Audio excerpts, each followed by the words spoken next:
Okay, welcome to Q&A. We're going to answer some questions today, and you're going to be smarter when this is done. Let's go.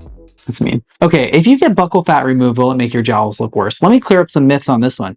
Buccal fat, believe it or not, gets larger when you get older. So think about that for a second.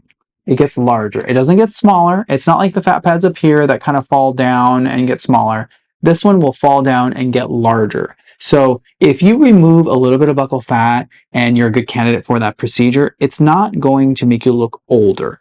And it should not impact your jowls. Jowls are caused by a lot of other things, but primarily by a muscle and some ligaments in the lower part of the face that aren't really associated with your buccal fat. So to answer your question, no. And also, will buccal fat removal make you look older? It really shouldn't. There's some things that we know for sure, like increasing sugar content, alcohol, smoking, of course, and likely very ultra processed foods can impact the way that your face looks because very, very high sugar foods can degrade collagen. So it makes sense that it would start to make you look older. But there's a lot to think about here because calories are also important. If you can't afford to eat the, elitist, healthiest foods, and you can get the calories, you also need the calories to maintain your life. So let's take that with a grain of salt, no pun intended. But to answer your question, high sugar and alcohol will make you age faster in general. But things that will help you maintain your youth are sleep, 100%. Sleep. Sleeping consistently throughout your life will keep you looking younger for longer. Absolutely. Not smoking. And sorry for the last one, but not drinking alcohol. Alcohol, even in moderation now with studies coming out, alcohol in moderation or in any capacity will destroy your looks. And not to mention potentially other things in your life, but that's not for today. Sunscreen and your face. Okay, remember a few points here too.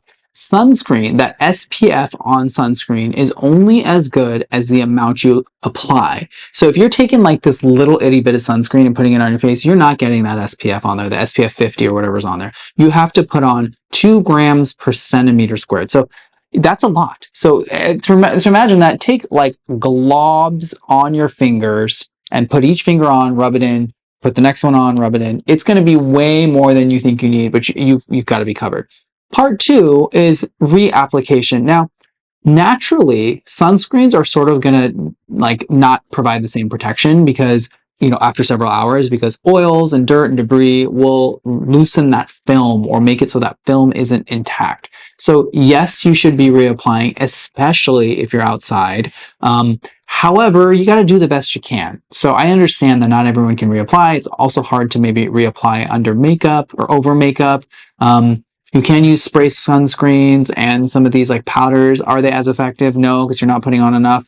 But look, do the best you can. If you're out at the beach, really be diligent with sunscreen. There should be almost no excuse when you're out and about to reapply sunscreen, especially if you're at the beach where you probably don't need to be wearing makeup.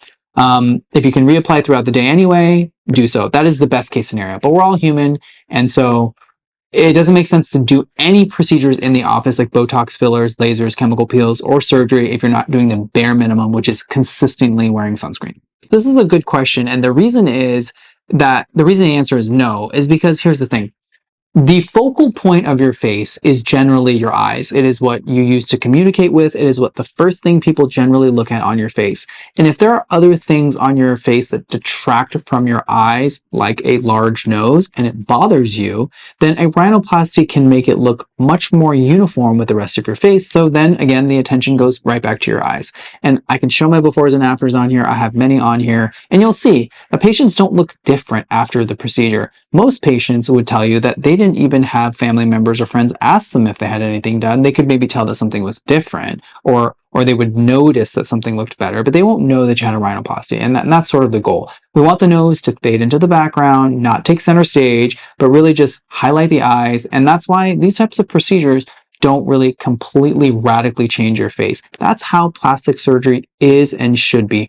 These are just things that are used to improve your general appearance, not to change the way you completely present in the world to everyone you know. If you have more questions, leave them in the comments below. I love doing this for you guys. It's free education, it's fun for me, and I will see you next time.